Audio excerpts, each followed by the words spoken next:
going to tell is our main, look, symptoms means something due to which person is going to doctor. So here are listed main issues due to which usually, in this case, patients are going to see a gastroenterologist. Please take on your left notes, okay? Now, anorexia. About this we spoke or not? A little bit. A little bit. Not that much we did. But remember that we have anorexia nervosa. Yeah. Anorexia may lead to weight loss. Severe weight loss is called cachexia. Remember, this type of cachexia, which is typical for oncological patients, is typical for advanced stages of heart failure or advanced stages of any chronic disorder. And partially it is explained by TNF-alpha, tumor necrosis factor alpha production. Okay. Next, dysphagia. Difficulty in swallowing. Here I have ended the polyophagia, which means painful swallowing. Causes are written. Again, a little bit we spoke about this, if I'm not mistaken, or no? No. Okay. So, difficulty swallowing may be if there are oral causes like ulcers or peroral infections. Neurological causes, because if you remember from physiology, swallowing act has voluntary and involuntary movements. First 1/3 of this tract, like chewing, swallowing, upper part, is under our control, then involuntary. So if we have stroke or if we have neural problems which are innervated in swallowing act, we may have difficulties in swallowing. That's why patients after stroke or people who have problems with swallowing in general, they are undergoing insertion of a nasogastric tube. Otherwise, may undergo choking while eating. And from esophagus, it can go back to upper respiratory tract. We may have secondary up to asphyxia, or we may have secondary pneumonia when food contents appears in a respiratory tract. It's called Mendelssohn's syndrome. It's common in anesthesia when neurolaxants are given, mild-relaxants. Usually that's why before any operation, anesthesiologists are taking very accurately history. Have you eaten or not? If it is a planned surgical procedure, patient should not have eaten, at least from last night. Why? But maybe somebody is found unconscious, or I don't know, some stat surgery you need. In this case, of course, has eaten, has not eaten, doesn't matter, but myolaxant should be changed. It is done by DT-link, if I'm not mistaken in these cases. Other myolaxants, they are relaxing muscles, also esophageal muscles, and we may have a retrograde movement of the food contents from the stomach to the respiratory tract, and the patient just may choke, may die. So you should be very attentive. Neuromuscular, achalasia, cardia, myasthenia gravis. Myasthenia gravis is a condition where autoimmune condition which involves muscles, nerves. Also neuromuscular disease, which also may involve esophagus. And these patients may have incomplete swallowing or difficulty with swallowing, dysphagia. Achalasia, cardia. Achalasia is another issue. So we have, look, it's like opposite of gastroesophageal reflux disease. In both cases, it deals with lower esophageal sphincter. In case of gastroesophageal reflux disease, and the tone is lower, so contents of the stomach appears in the esophagus. So closure is impaired. In case of achalasia, opening is impaired because tone is higher due to some unknown causes. It is partially explained by neurological, so nerves are damaged which are innervating. Yes, may have autoimmune causes, may be idiopathic. What is problem? So food is coming, and very often it is associated with odynophagia, cannot go into the stomach. So patient may lose weight, may not eat. And above the level of obstruction, we have dilation of esophagus, because cannot go down. Just pressure overload, let's say, though this term is for the heart, but anyway. Mechanical, we may have cancer of esophagus which interrupts this swallowing. And always we ask, food or drinks take when you swallow.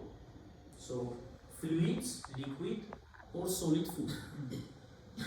If we have mechanical causes, mechanical solids are less likely to go and fluids are going more easily. In functional causes, vice versa.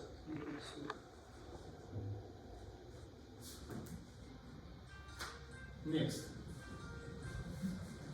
So, hot burning retrosternal discomfort, it is heartburn. Or pyrosis, write down the second term, pyrosis. In Greek, sorry, follow. Let's say, so for this does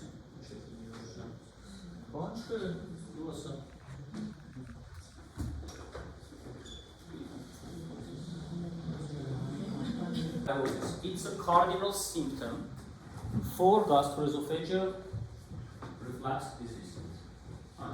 Look what happens. Stomach contents, stomach has pH which is acidic. 1 to 2, depends, before it is out ridiculous. Esophageal is, in comparison, is alkaline, lower part. And of course, cells are different histologically. Epithelium is not the same as in the stomach. Now, if a lower esophageal sphincter fails, that one, look here, it was fails to relax. This is fails to close. And contents of the stomach appears in the lower part of esophagus. Now what may contribute to this a bit later? We have simple chemical reaction. Acid appears in the alkaline environment.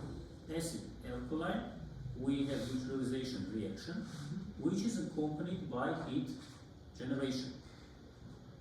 That's why this burning sensation. And also acid appears in esophagus, so somewhere it should not be. Cells are not used to this.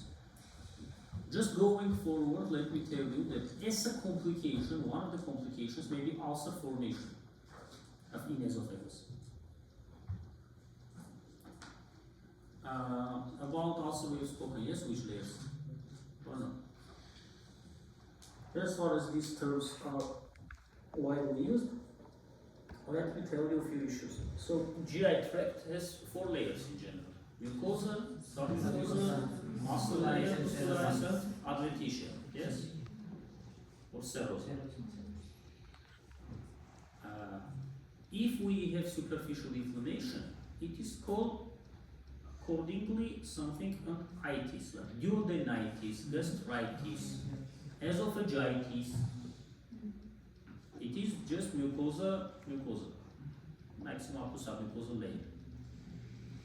If we have, okay, so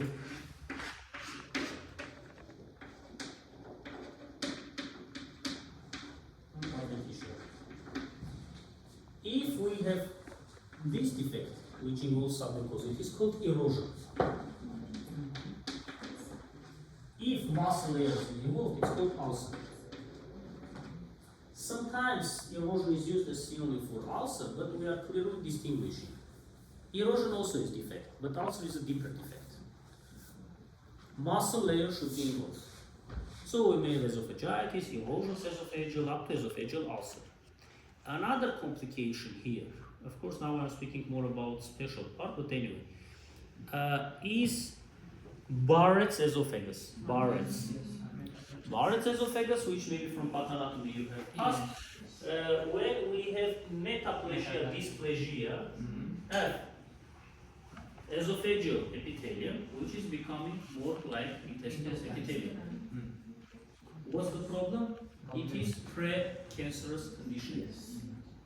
May become esophageal cancer. Maybe not, but we should be very careful. Now, what contributes to this heartburn? Is reflux. More exactly, heartburn is a symptom. Reflux, gastroesophageal reflux disease, GERD or GORD. Because in British English they are writing OE, this Latin esophageal. Gastroesophageal reflux disease. If 20th century gastroenterology was dedicated to peptic ulcer disease, partially due to the fact that it was found out that one of the main causative agents is Helicobacter pylori, for which Marshall and Warren got Nobel Prize in 1985. 21st century gastroenterology very often is considered to be the era of gastroesophageal reflux disease. Due to our lifestyle, very often we have this heartburn. At least once a month, each of us maybe has. What may contribute to this? Obesity. Anything which is increasing intra-abdominal pressure. Pregnancy may contribute. Nobody is telling that obese people for sure should have or pregnant women should have. No, but it is a contributing factor. Lying flat after eating, after meals, it is increasing intra-abdominal, intrastomach pressure.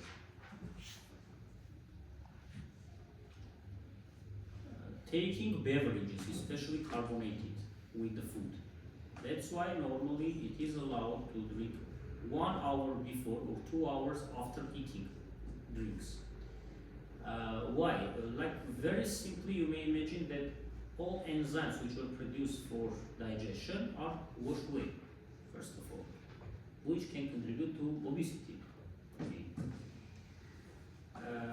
For the treatment, besides pharmacological means, the non-pharmacological treatment is chewing normally, properly, the food, undigested, not to go to the stomach. Second, fractional eating, light portions, frequently but in less parts. Next, not to drink while eating, not to take beverages. Fourth, not to sleep after eating.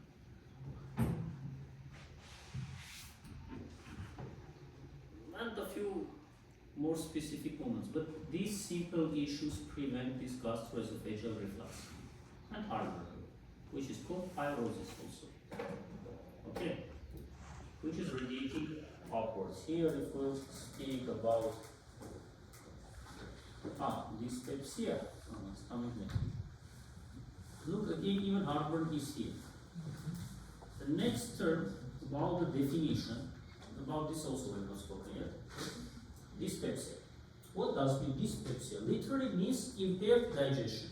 Impaired pepsia digestion.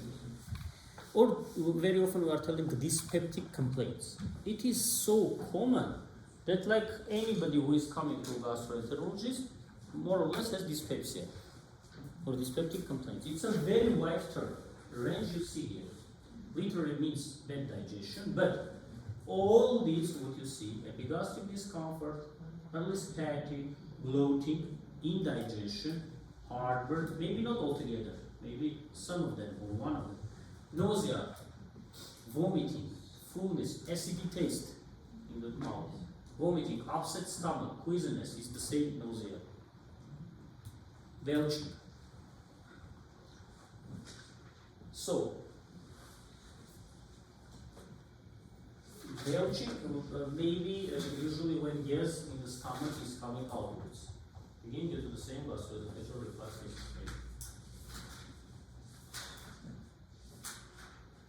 But dyspepsia nowadays is very common now, I'll tell why. So there are nice guidelines, nice is British guidelines, according to which dyspepsia is pain or discomfort in upper part or in upper central abdomen, like this, including upper abdominal fullness, early satiety, belching, bloating, and nausea and or vomiting. We have also functional dyspepsia, organic and functional. Functional dyspepsia is functional presence of GI symptoms in the absence of any organic, metabolic, or systemic diseases which may explain them. Look, this is 2015 year guidelines. Patient is coming with dyspepsia to gastroenterologist. I'm skipping the moment that, for example, in the UK, when it's coming, at first they are allowed to go to a pharmacist. Pharmacist may give PPIs, proton pump inhibitors. Then, if it is not helping, they are referring to specialists like this.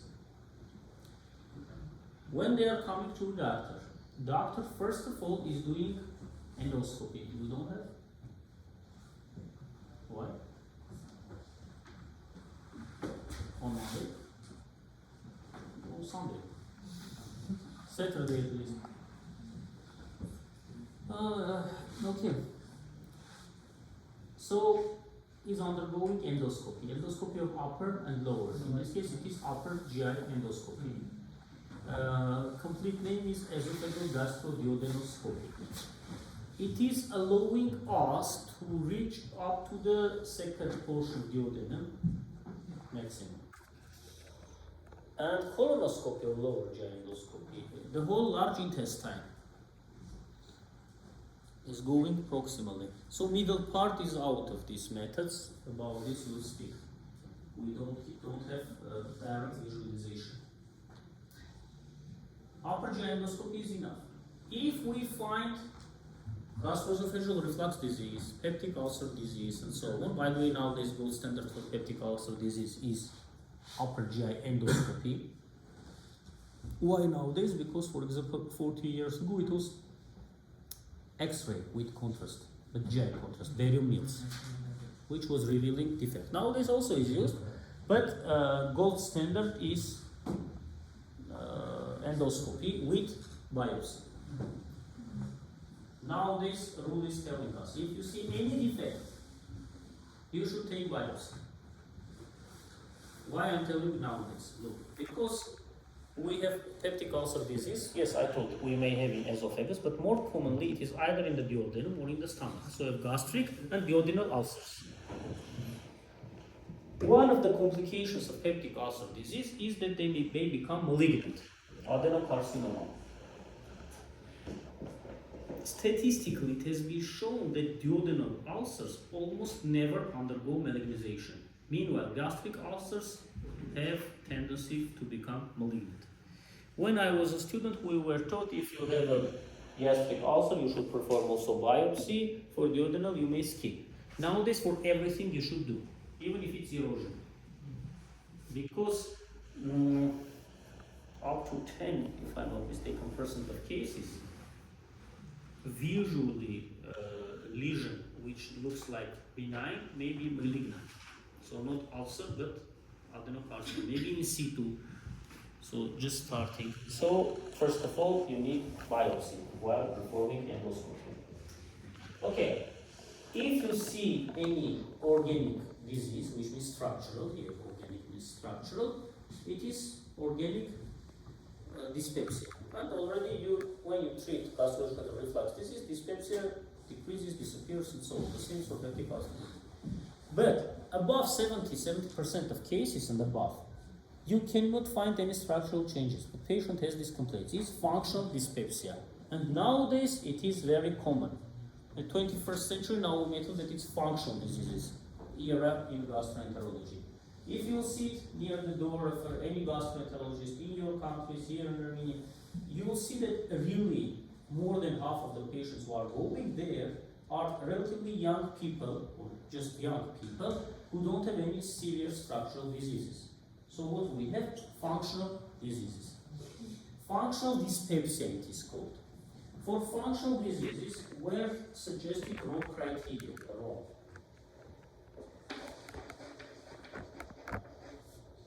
Rome as a capital city of Italy. There were these gastroesophageal functional disorders, these conferences. Each 10 years nowadays it is becoming updated. At first it was 1992, revised and so on.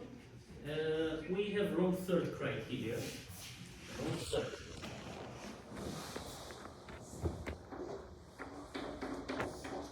Rome fourth. Fourth was in 2016. And this year we expect Rome fifth. Each 10 years they are updating. And Rome fifth nowadays is more going on to this concept. Look, why we have functional dyspepsia. It has been proven, and among them this functional dyspepsia, also there is one separate disorder, it's called irritable bowel syndrome, which is again nowadays diagnosed by Rome criteria. So nowadays more attention is paid to this axis, brain, gut. So psychological, neurological problems is there, external manifestation is in functional disorders. That's why, just going forward, for the treatment of IBS, IBS is what? Like there are definitions now I'll tell, but very simply it's just some sequence of diarrheas and constipations where we don't have, for example, any infectious genesis or something like this, or organic causes. You should rule out any structural or other disorders, endocrine and so on. What is remaining is IBS. For the treatment, if it is, we have variants like diarrhea predominant form, constipation predominant form, undetermined form, when they are equally apparent. So doesn't matter. Let's imagine that we have diarrhea predominant form. We may give antidiarrheal agents. In constipation predominant form, we may give anti-constipation agents. Now I'm not speaking about medications like lactulose and so on. But it is symptomatic treatment. For pathogenetical treatment, we give them antidepressants. They are working better. Not only that it may be also due to the depression, but because it is brain-gut, this interaction. There are a lot of theories, I'm not telling. There was found that in this case, GI microflora is becoming more vulnerable. Response to the local own microflora GI mucosa is becoming more prominent and so on. Now look, functional dyspepsia, we have postprandial distress syndrome, which means after eating, postprandial, and epigastric pain syndrome. I'll tell you more. Epigastric pain syndrome, EPS, is not related to the meals, is meals free. Meanwhile, postprandial, of course, as you understand, is meals related. Around third criteria, is 2017, 2016 were given. Around third is telling us that functional dyspepsia is a symptom or a set of symptoms, so group of symptoms, which are considered by most of the physicians to arise from GI. These specific symptoms are postprandial fullness, early satiation, and epigastric pain or epigastric burning, but not related to GERD. First of all, look, is done endoscopy and other tests to rule out structural diseases there. Around fourth criteria already, 2016. Postprandial distress syndrome, meal-related, fullness and early satiation, and epigastric pain syndrome, meal-unrelated symptom, epigastric pain and burning. Functional dyspepsia by around fourth. Functional dyspepsia, PDS, postprandial distress syndrome. Bothersome, so which is bothering. Postprandial fullness and or early satiation at least 3 days in a week. And epigastric pain syndrome, bothersome epigastric pain and or burning at least 1 day a week. A bit later I'll tell you full definition. And irritable bowel syndrome, recurrent abdominal pain at least 1 day a week, plus minimum at least 2 of the following. These symptoms are related to defecation, usually are relieved after defecation. It is also indicating functional character. Associated with the change in frequency of stool, and associated with the change in form. It should be form, not form. The form of a stool. But it has, I've taken from official website. Okay. Now look, what is diarrhea? What is constipation? Which we should speak, though it is also in our today's topic. Normally, bowels are functioning in average once in 24 hours. But up to 3 days one time, it is allowed. More than this, for example, bowels are not functioning, no defecation, more than 3 days is considered constipation. Up to 3 times a day is normal. More than 3 times a day, or 3 times, it depends upon the source. But very briefly, like this, 3 times a day is considered to be diarrhea. But also consistency. In constipation, we have hard stools after defecation. In this case, we have more watering, loose stools. A not very pleasant issue, but there is a Bristol scale, stool chart, which is divided into 7 groups of stools, which may be typical for different groups of diseases. It is also here. I have brought this updated this year lecture. I have included. Around 4 criteria. Look, functional dyspepsia. Combination of 4 symptoms: postprandial furulence, early satiety, epigastric pain and burning, severe enough to interfere with unusual activities and occur at least 3 days a week over the last 3 months. So this is the duration. And with onset of at least 6 months in advance. So it should be 6 months.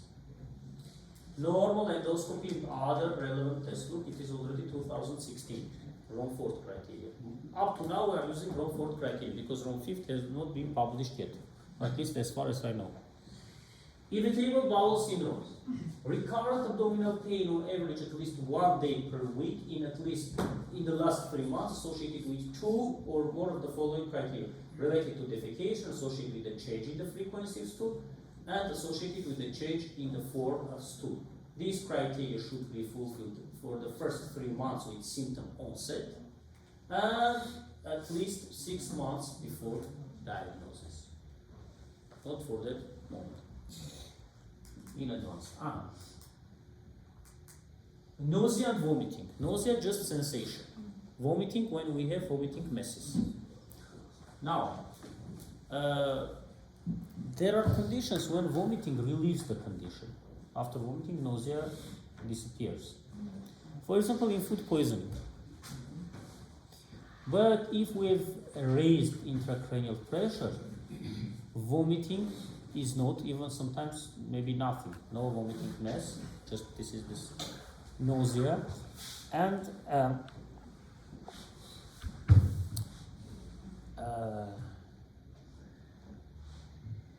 it is not relieving the condition because it is due to if you remember in the brain on the base of fourth ventricle there was a trigger zone which was responsible for this nausea and vomiting.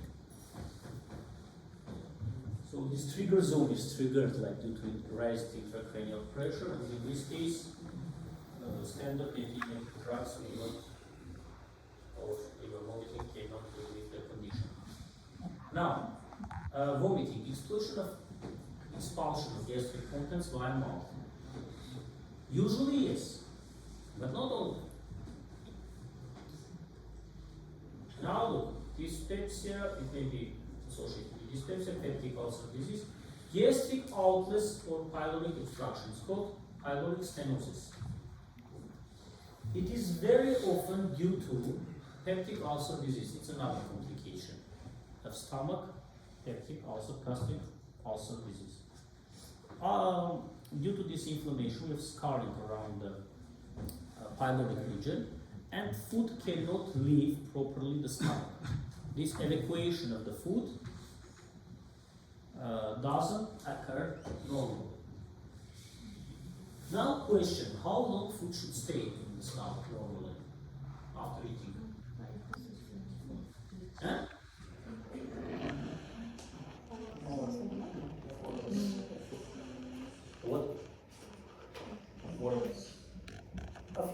process, usually up to 4 hours. Depends, of course, which food. Fluids may be absorbed quickly, but solid food stays there. Now, if it is not evacuating properly, we have food decay in the stomach, because in stomach usually we don't have normal processing. There is only acid, yes, usually mostly.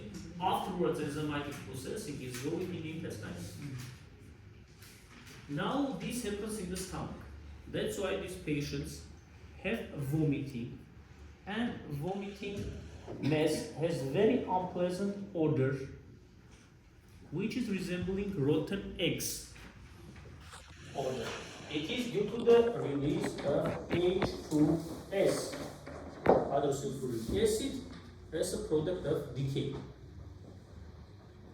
So if patient in clinical practice is vomiting with this odor, already it may indicate you that you have pyloric obstruction. Of course, then you may perform upper GI endoscopy. Then you may perform barium meals, and on X-ray you can see that contrast cannot leave properly.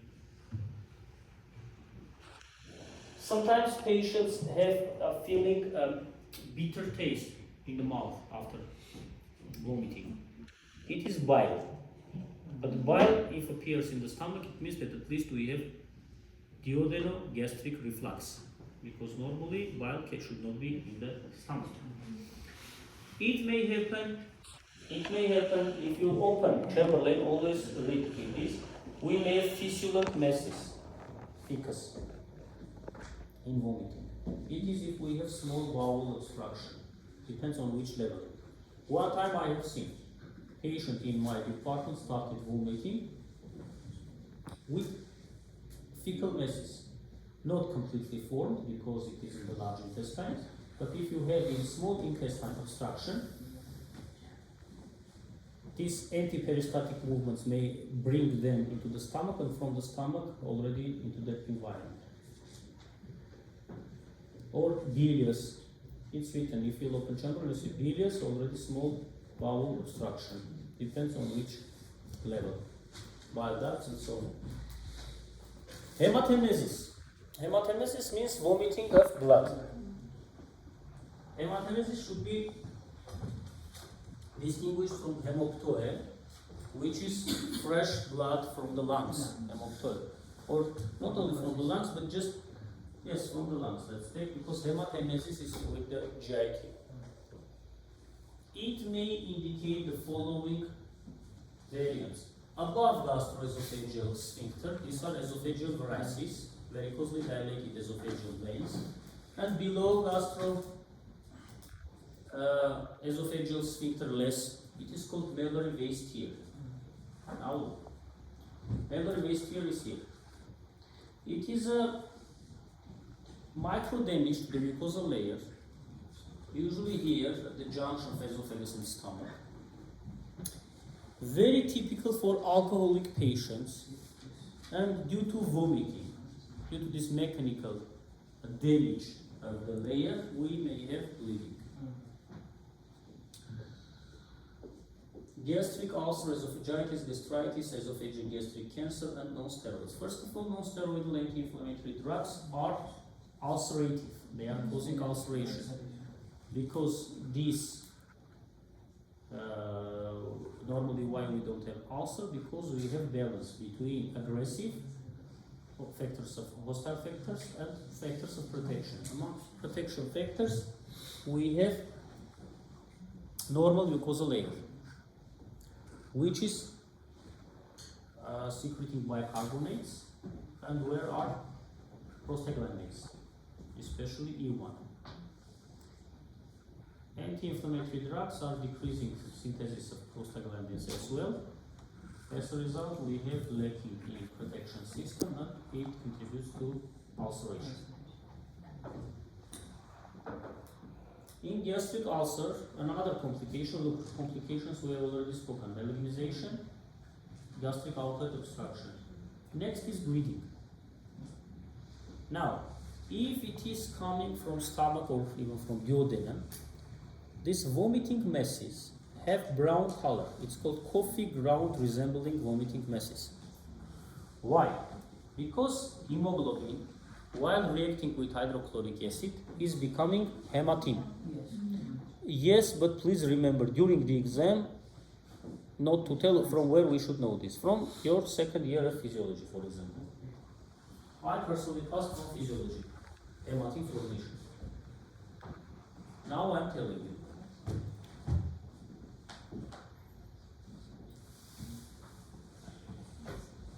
Upper GI bleeding also may be appeared by melee.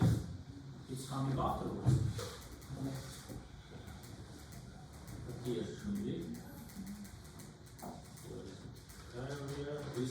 Look, melanoma. This is melanoma. Blood loss in upper GI tract. It is called black tarry stools with offensive odor. Black tarry stools. Tar, you know what is it? Or no? Tar. Tar is a material made of oil. The roofs are covered. It is heat resistant. It is pressure resistant, and so on. So, not just black skin. Black tarry stool. Mechanism is the following. Usually it is indicating upper GI bleeding. Mechanism is the following. When it is going downwards, blood from stomach. Again, it is reacting with hydrochloric acid. But also, it is reacting with the enzymes while passing GI tract. Again, we have hematine formation. It's like a family of hematines. It is becoming black already, not brown. Okay? Hematine formation. It is very important because, look, from pharmacology, you will pass anti-ulcerative drugs, Among them, we have bismuth salts. Bismuth salts. It's called denol here. It's bismuth 3 kalium, 3 potassium disulfate. It's heavy metal salt, and it is coloring feces into black color. You should inform the patients that it is due to the medication. Otherwise, next day they are coming scared, thinking that it is melena, especially if they have or have heard anamnesis of melena. Or you should ask what patients have eaten. Some vegetables can give this black color. In English, beetroot? Yes. Beetroot. Beetroot can give, always you should ask, not to confuse with melena. Let's come back.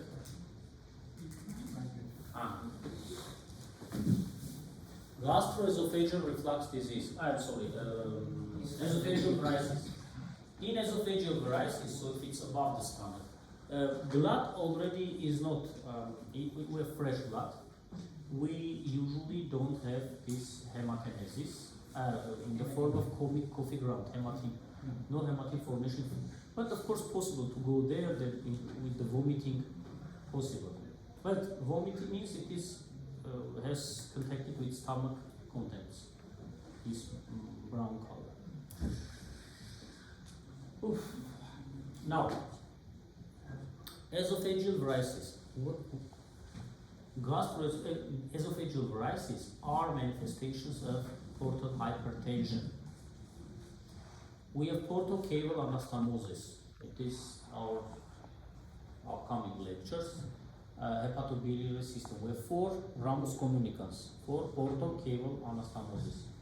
One is on the anterior wall of abdomen between umbilical veins and vena cava, superior and inferior, between gastric veins and short gastric veins and epigastric veins, between hemorrhoidal and anal veins, which are coming from, one is systemic hemorrhoidal veins,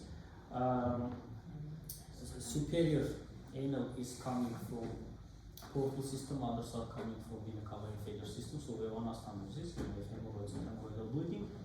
A bit details we'll speak when we'll pass hepatobiliary system, and 4th is retroperitoneal plexus. We have also there also a congestion, dilation of the veins. Now, if we have portal hypertension, this increased pressure from portal system, from gastric veins, is transferred to the esophageal veins, they are undergoing dilation, rupture. And it may be first manifestation, liver cirrhosis, the patient, it is upper GI bleeding. And it's upper or lower, we decide by which structure? Ligament or tracer.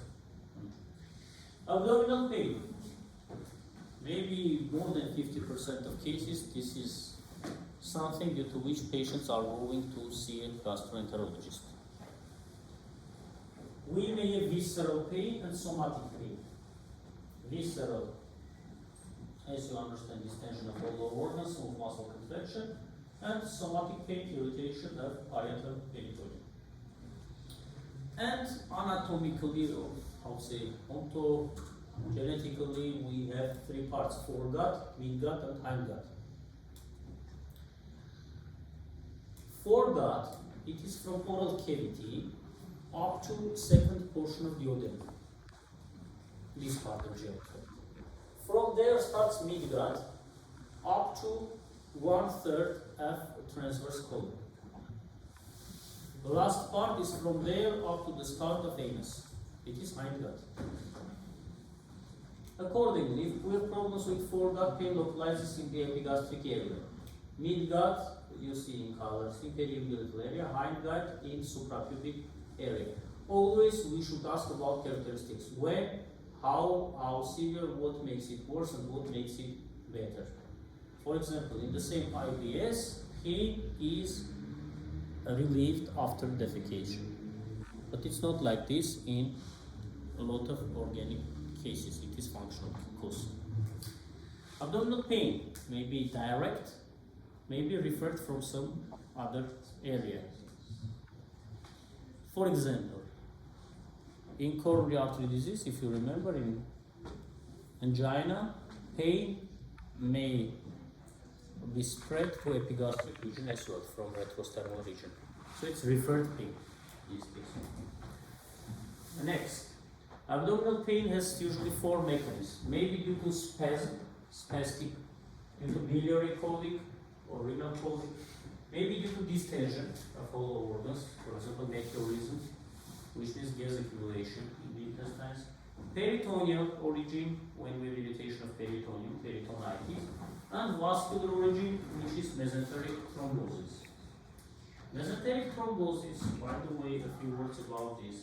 Mesenteric thrombosis is a very severe condition. Was described 200-250 years ago. Up to now, mortality rates are not significantly decreased. By the way, we may have mesenteric venous and mesenteric arterial thrombosis. Venous, a bit more better, like to say, from prognostic point of view, than arterial, but both are very severe and serious conditions.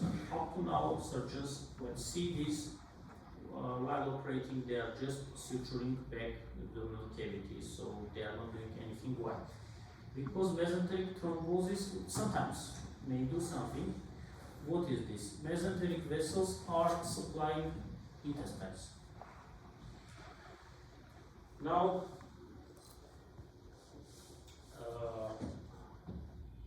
when we see that intestines are not receiving blood, they should undergo necrosis and gangrene. If it is localized, you can cut, but you cannot cut mesenterium without intestine. So that part is removed surgically. But main problem is that usually it is diffuse. You cannot remove whole GI tract. So very often they are removing this part, next day it's next part, and so on. Even when I was passing surgery, well, was a student, one of my teachers told that there are methods of operation when you are not suturing abdominal cavity after this operation, but you are leaving like a zip, because next day there's a special device, okay? It is covering, you are not finally closing abdominal cavity, because next day you may need it. Each time not to cut, then put sutures and so on. So it's also a very important issue. Pharmacologically are given anticoagulants. to prevent thrombus formation, and also not only to prevent thrombus formation, but also to dissolve existing thrombus. It is, for example, warfarin is doing it. It's not a thrombolytic agent itself, but these properties it has.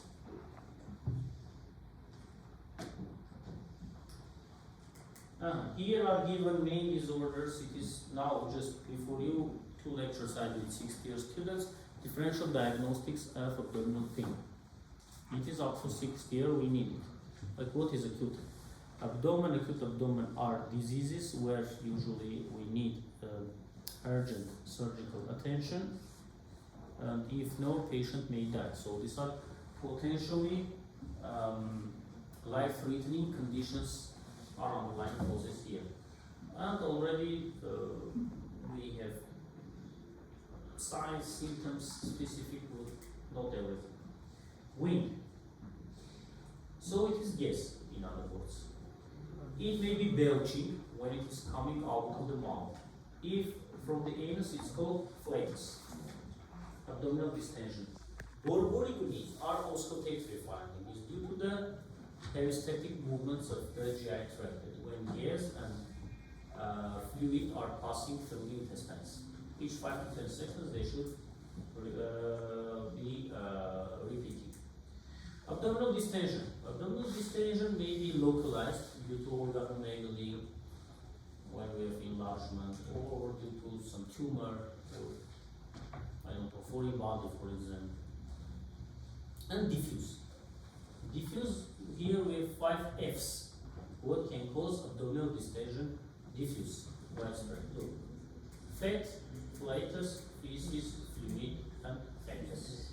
Let's start from this fetus. With the pregnancy, we may have abdominal distension, so you should ask the date of last menstrual period until you refer to ultrasound, of course. Fluid, in ascites, so you may have distension, fluid accumulation in abdominal cavity. In feces, in fecal masses. So also we may have, they may lead to obstruction or constipation. As a result, we may have abdominal distension. Flatus, again, you can say obstruction, this wind. And fat, not only alcohol, alcohol consumption may predispose to fat, but it's obesity. Altered bowel habits to be honest. It is diarrhea and or constipation. Look, 3 times each day to 1 time every 3 days is considered normal. Constipation, infrequent passage of hard stools, and diarrhea, frequent passage of loose stool, impaired water absorption due to this. Constipation may be due to impaired mobility or physical obstruction. For example, colorectal cancer may lead to obstruction and constipation. Impaired mobility. Here we have a lot of dietary factors as well. A lack of take of fiber in food. Fiber stimulates GI movements. Okay. This is Bristol's stool chart, about which I told you. Type 1 to type 7. Look, type 7 is severe diarrhea, liquid consistency with no solid pieces. Type 1, separate hard lumps, typical for severe constipation. From 1 to 7 are Bristol's stool chart variants, typical for different conditions. For example, lacking fiber, it is type 5. Type 3 and 4 are considered to be normal. Rectal bleeding. Here, rectal bleeding itself is a red flag sign. Red flag sign means something which may be underlying serious cause. Where there is. If it is fresh rectal bleeding, we first of all think about colorectal cancer. Maybe inflammatory bowel disease, very typical for Crohn's disease and for ulcerative colitis. Even we may have bloody diarrhea in this case. Not blood, bloody diarrhea also. Anal fissure and hemorrhoids. Hemorrhoids again may be due to portocable anastomosis, but maybe as a disease primary disease. Melena, about melena we have already spoken.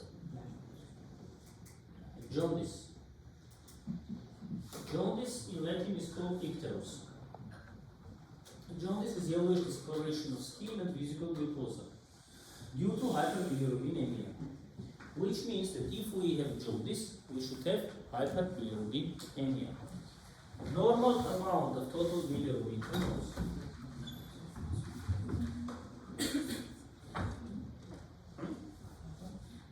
Normal value of bilirubin hormones.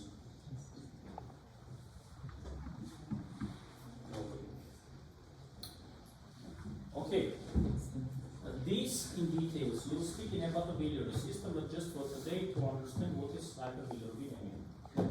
It depends which units we are using. Either in millimole per liter or milligram deciliter.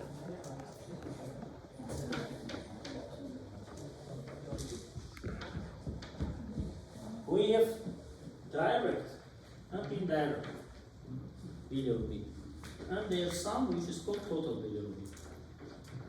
So total bilirubin, if we are taking millimole per liter, is usually less than 20.5 millimole per liter. Okay? Micromoles, sorry. Micromoles per liter. In milligram deciliters, it is 1, and 2. So, for this yellowish discoloration, we need at least twice higher value. For example, if 21 will become 22 or 25, we will not have icterus. It should become about 50 micron per liter and 2.5 and above 4 milligram deciliters to be visible. And this is called icterus.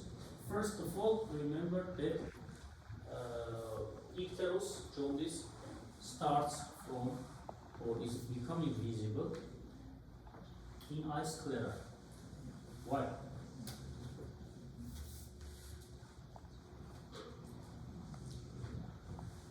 Why in eye sclera? These questions you have passed. It's biochemistry. Because not likely to my mail, you may think.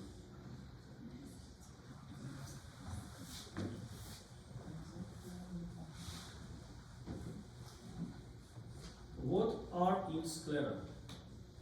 Sclera consists of what? It's already histology.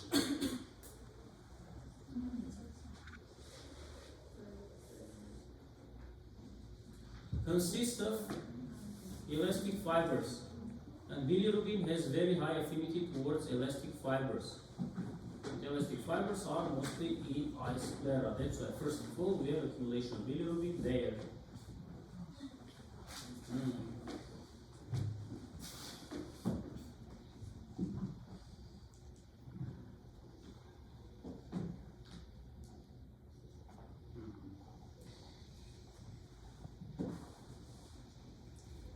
Jaundice may be prehepatic, intrahepatic, and posthepatic. It is this year's main topics. But next, upcoming.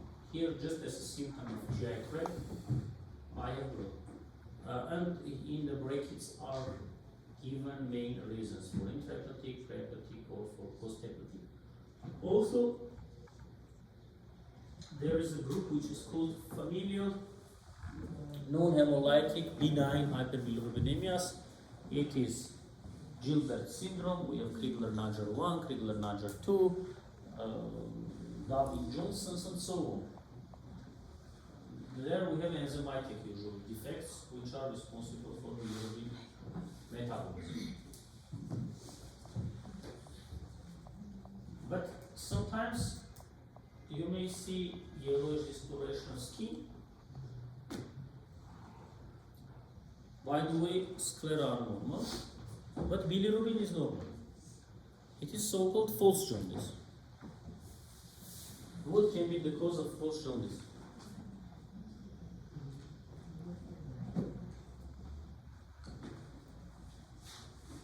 It is usually due to some medications or if somebody is using too much, for example, carrot juice, it's there is carotene, it's carotenodermal, which is reversible. Just this pigment is accumulating in the skin, and you may have a false impression of jaundice. Past history.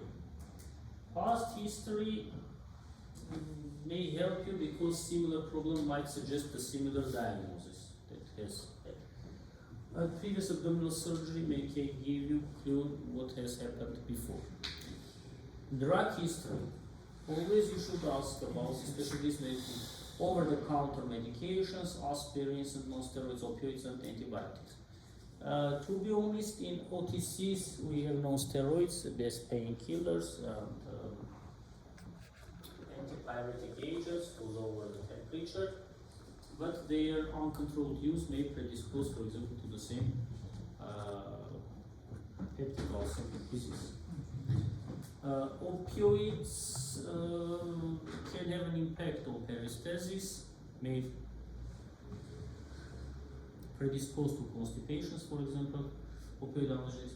Antibiotics may result in, now this term is not used, dysbacteriosis, but change in the intestinal microflora and may predispose to altered bowel habits, to a lot of other GI symptoms.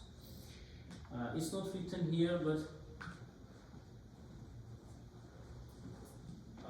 oral contraceptive pills which contain estrogen for the prevention of pregnancy, but they have negative impact on liver because they are metabolized by the liver, and uncontrolled use may lead to liver cirrhosis, for example, drug-induced injury, and so on. Not directly drug-induced, but okay. Family history.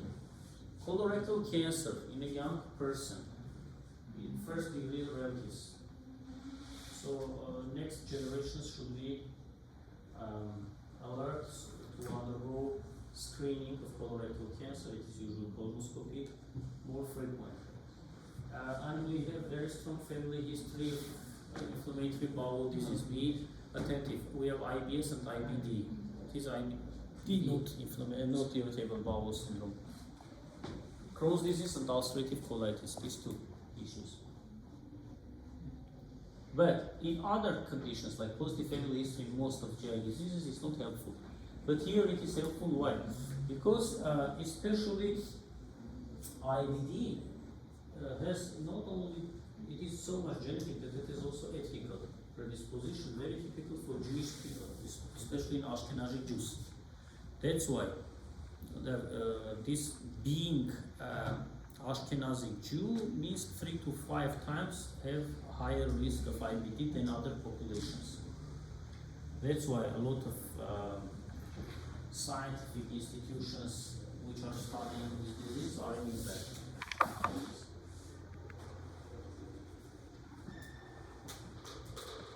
Social history, it's also very important. It's smoking, alcohol consumption and abuse, which can lead to alcoholic liver disease up to cirrhosis. The dietary history up to obesity, for example. Stress. There are people who are eating too much in stressful conditions. There are people who opposite. So we may have loss of weight or we may have obesity. And specific risk factors already for specific diseases. For example, I don't know, occupational factors due to the profession. Physical examination. Finally, we came to the third year talk, meaning physical examination. Physical examination is the same as for all other organ systems. But I told you last week, we should distinguish. We have general examination and abdominal examination for GI. General examination starts from general inspection and already face, facial expression, skin color, eyes, oral cavity, and so on. Everything, hands. And meanwhile, we have abdominal examination. Here we have abdominal inspections, inspection of the abdominal region, palpation, percussion, and auscultation. It is very much similar to cardiovascular system. For example, we had mitral phase, facets mitralis and mitral stenosis. It is general appearance. But also we have inspection of precordial region. There we might see, I don't know, surgery, we may see pulsation and so on. General principles of examination are listed here. I'm not going to read. From good light, relaxed patient in supine position, full exposure of abdomen, empty bladder, and so on. This part I'm giving you homework. You tell each forward. Good light, they're okay. For not skipping any color changes. Why relaxed patient, full exposure of abdomen? Why empty bladder? One more thing here I'll add, and by this we'll finish. Then equipment, look, tape measure, tissues, electric ruler, and so on. Patient's position. Patient's position for examination, especially for palpation. Patient is in the supine position. We are standing from the right side of the patient. Patient's right side, not ours. For example, if patient is here, here is the head, here are the legs, I'm coming from this side. It is my left side. But patient's right. Remember, liver is from the right, we are coming from the right. Doesn't matter, we are performing palpation of intestines, liver, doesn't matter. Okay? Also, we are asking patient to flex legs in knee and hip joints up to 30 degrees to relax abdominal muscles and everything. Hands should be worked. I don't remember here, maybe I have not written. Hands should be worked. And starts already general inspection from nutritional state, wasting up to cachexia, tailor, jaundice, pigmentation. Next time we are finishing this, besides ascites and so on, okay? Because it is a hepatobiliary system. Homework for everything I ask. Why pulmonary edema? Why clubbing? Why asterisks? To be more interactive. If you have any questions, please. If no, you may do. But if you don't have any questions.